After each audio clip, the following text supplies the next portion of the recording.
पत्ता गोभी fried rice वाली।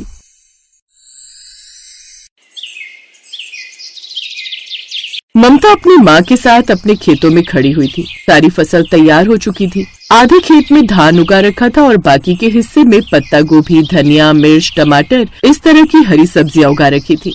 चलो बेटी, जितनी भी फसल हुई है इसका आधा हिस्सा बाजार में बेच देते हैं और आधा हम अपने खाने के लिए रख लेते हैं, वरना हम साल भर खाएंगे क्या। अगले दिन दोनों माँ बेटी आधी फसल लेकर मार्केट में बेचने चली गई। मंडी में उन्हें उतनी फसल के सिर्फ 40,000 रूपए मिले।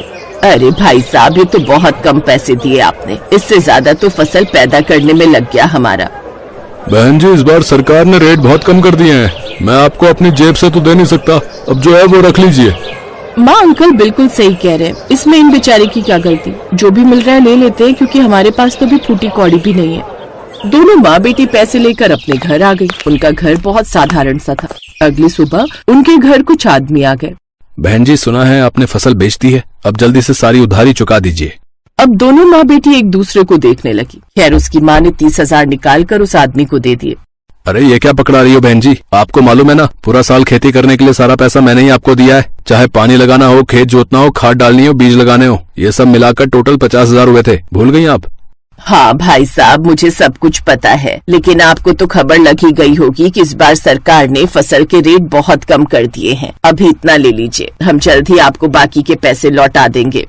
ठीक है, मैं आप लोगों को बहुत दिनों से जानता हूँ, इसलिए भरोसा कर लेता हूँ।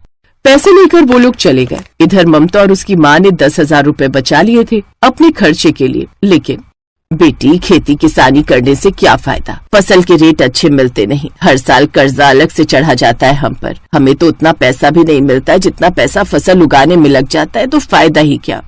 माँ आप फिक्र मत कीजिए, अभी हमारे पास आधी फसल तो है ना, खेती के अलावा हम क्या कर सकते हैं, मैं कुछ न कुछ सोच लूंगी। फिलहाल आज शाम को चौराहे पर चलते गोलगप्पे खाने। शाम को दोनों माँ बेटी गांव के चौराहे पर पहुँच गए। वहाँ पर एक गोलगप्पे वाला गजोधर था। सारे गाँव वाले उससे गोलगप्पे खा रहे थे।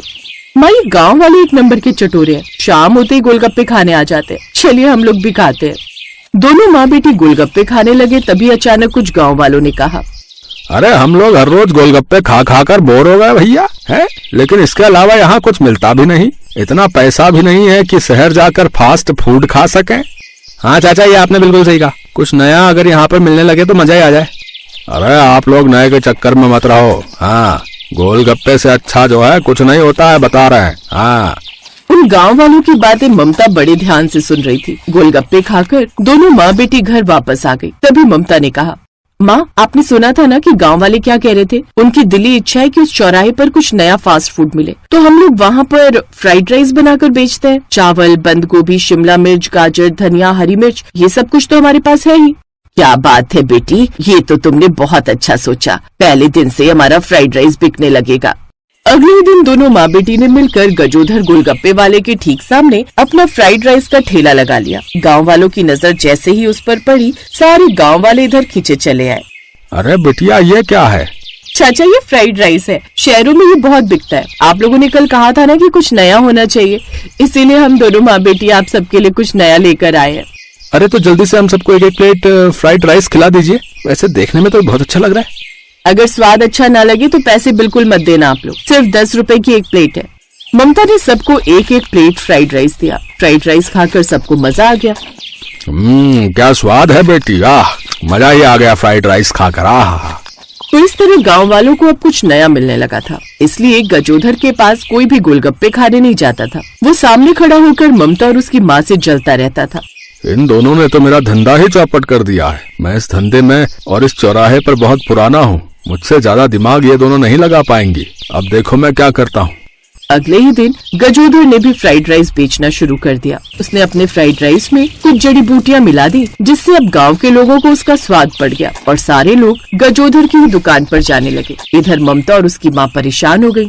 बेटी, हमारी दुकान पर तो अब सिर्फ गिने चुने लोग ही आते हैं, हमारा तो धंधा ही चौपट कर दिया इसने। माँ, ये गजोधर अपने आप को बहुत बुद्धिमान समझता है, लेकिन ये तो सिर्फ गांव में ही रहा है। मैं पढ़ी लिखी हूँ, मैं आज रात ही यूट्यूब पर कुछ देखती हूँ। रात में ममता ने सिजलर वाला पत्ता गोभी फ्राइड राइस के बारे में देखा। ये तो बिल्कुल नया है हमारे गांव के लिए, इसमें मंचूरियन भी है, पत्ता गोभी है, सब कुछ है, लेकिन ये सिजलर मैं कहाँ से लाऊंगी? इतने पैसे भी नहीं बचे मेरे पास कि शहर जाकर सिजलर ला सकूं। अगली शाम वो दोनों माँ बेटी अपने ठेले पर पहुँच गई। सबसे पहले उसने मंचूरियन बना लिए, फिर उसने फ्राइड राइस भी बना लिया, फिर उसके ऊपर फिंगर चिप्स फ्राई करके डाल दिया। गजोदर की दुकान पर सारे लोग फ्राइड राइस खाने में लगे हुए थे। ये सब क्या कर रही हो बेटी? माँ बस देखती जाइए। उसने तवा बिल्कुल लाल होने तक गर्म कर लिया, फिर उसने गोभी के ऊपर वाले हिस्से निकाल लिए और उसे गर्म तवे पर रख दिया। फिर सारा Manchurian, finger chips, fried rice सब कुछ गोभी के पत्ते पर रख दिया। सबको उसकी महक बहुत पसंद आई।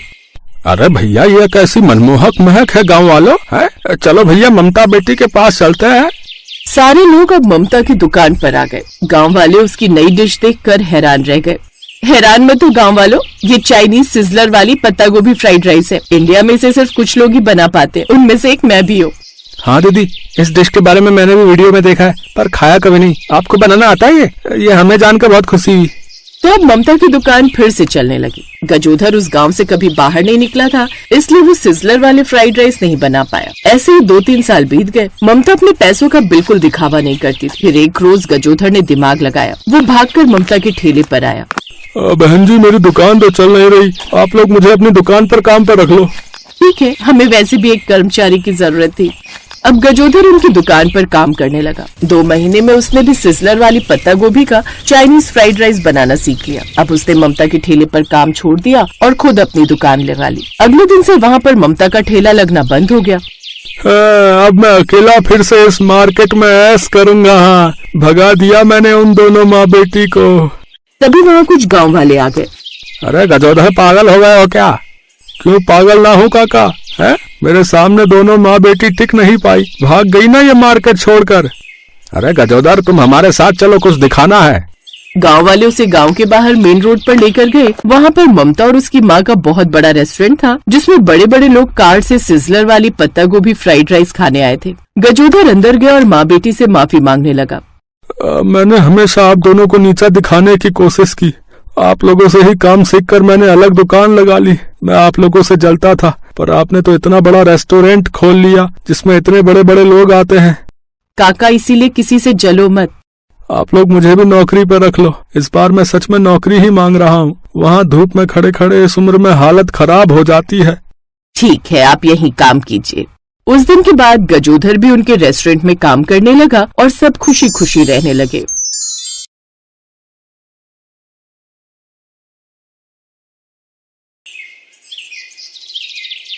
पूजा की शादी के लिए उसके घर वाले लड़का देख रहे थे। इसी वजह से उसकी मम्मी उसे रसोई में कोई न कोई खाने की चीज बनाना सिखा रही थी।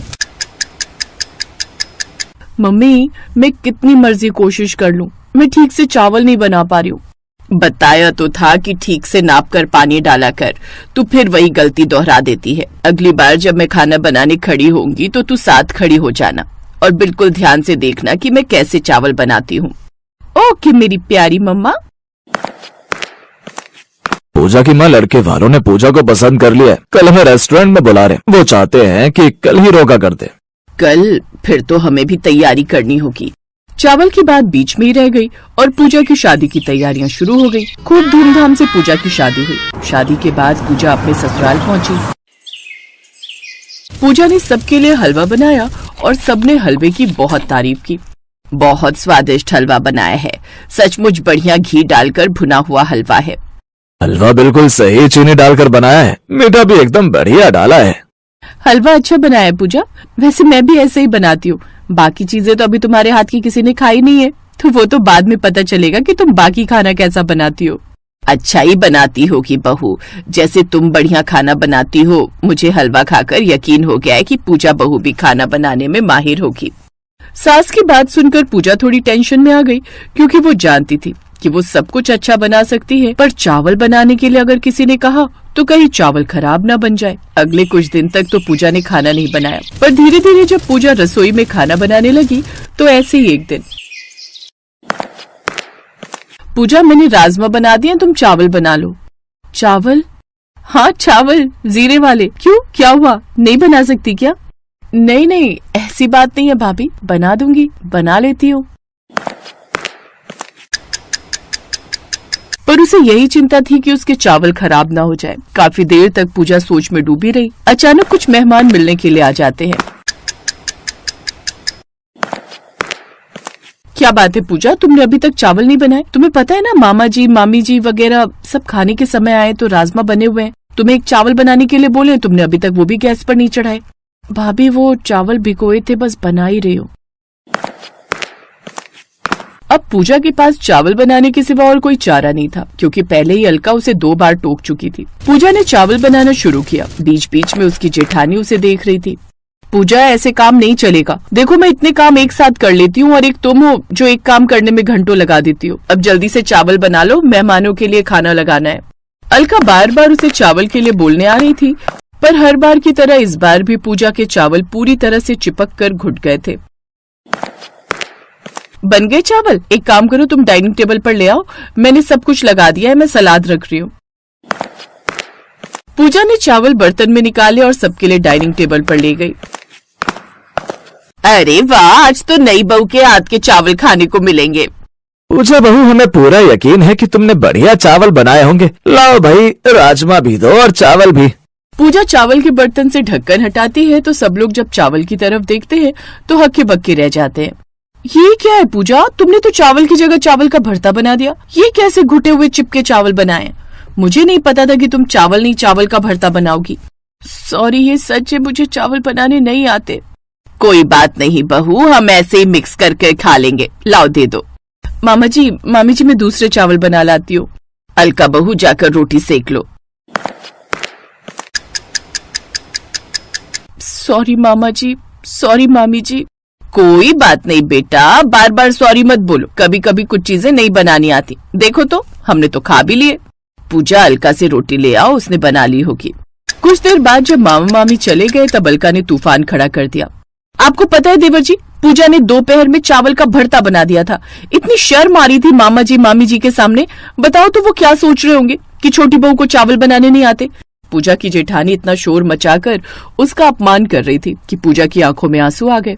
बस भी करो अलका, कितना सुनाओगी? अरे नहीं आते तो क्या हुआ, मैं बनाने सिखा दूंगी बहू को चावल। पूजा बहू, चिंता मत करो, आज जो गलती तुमसे हुई है उसके लिए पछतावा करने की कोई जरूरत नहीं। कुछ चीजें ऐसी होती हैं जो हम ठीक से बना ही नहीं पाते। अब मुझे ही देख लो, मैं जब भी आटा गूंथती हूँ तो मेरे से आटा ढीला हो जाता है, मैं आटा सख्त गूंथ ही नहीं पाती। अलका बहू, तुम भी तो कई बार जब कढ़ी बनाती हो तो कभी तो बहुत अच्छी बन जाती है, कभी बिल्कुल नहीं बनती। तो क्या इसमें तुम अपने लिए ढिंडोरा पीटती हो कि तुमसे चीज अच्छी नहीं बनी? और रही बात इन चावलों की, हम इन चावल का भरता ही बनाएंगे, एक नई रेसिपी। चलो पूजा बहू, रसोई में चलते हैं। तुम मुझे प्याज, टमाटर, हरी मिर्च, लहसुन, अदरक सब कुछ काट कर दो, मैं इन चावल का भरता बनाऊंगी। और कल से मेरी ड्यूटी शुरू होगी तुम्हें चावल बनाना सिखाने की। अपनी सास की बात सुनकर पूजा के चेहरे पर सुकून की मुस्कान आ जाती है। पूजा की सास चावल का भरता बनाती है क्योंकि वो जानती थी कि पूजा ने भले ही चावल घुटे हुए बनाए हैं पर दिल से बनाए हैं, इसलिए वो पूजा के बनाए हुए चावलों का मान रखती है और सबको चावल का भरता बहुत ही टेस्टी लगता है। वाह प्रकाश की माँ, तूने तो नया ही तरीका अपनाया चावल से भरता बनाने का। बड़े स्वाद लग रहे हैं तुम। पूजा बहू, एक काम करो, तुम चावल बनाना सीखना छोड़ ही दो, तुम ऐसे ही चावल बनाया करो, तुम्हारी सास इनका भरता बना दिया करेगी। क्यों भाई? नहीं नहीं, चावल भी सीखेगी हमारी बहू। ये अलग बात है कि कभी कभी ये भी ट्राई किया करेंगे, पर बहू को मैं ऐसे चावल बनाना सिखाऊंगी कि चावल का एक एक दाना अलग होगा। अगर चावल खिले खिले बनाने हैं तो सबसे पहले उन्हें बनाने का तरीका सिखाऊंगी।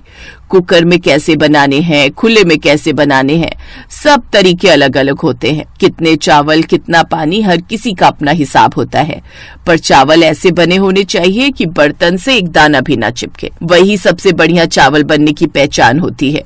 थैंक यू माँ जी, आपकी जैसी सास पाकर सचमुच मैं बहुत खुश हूँ। सॉरी पूजा, कल मैंने कुछ ज्यादा ही बोल दिया था, पर मैं भी तुम्हारी अच्छी वाली जेठानी हूँ।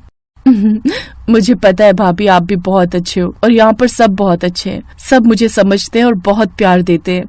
पूजा की सास उसे चावल बनाने का सही तरीका बताती है। कुछ दिनों बाद पूजा बहुत अच्छे बढ़िया खिले खिले चावल बनाना सीख जाती है, पर कभी कभी उसके ससुराल में अब चावल का भरता भी बनने लगा, क्योंकि कहीं न कहीं पूजा के हाथ के बने चिपके चावल एक नई पसंदीदा डिश बन गए थे।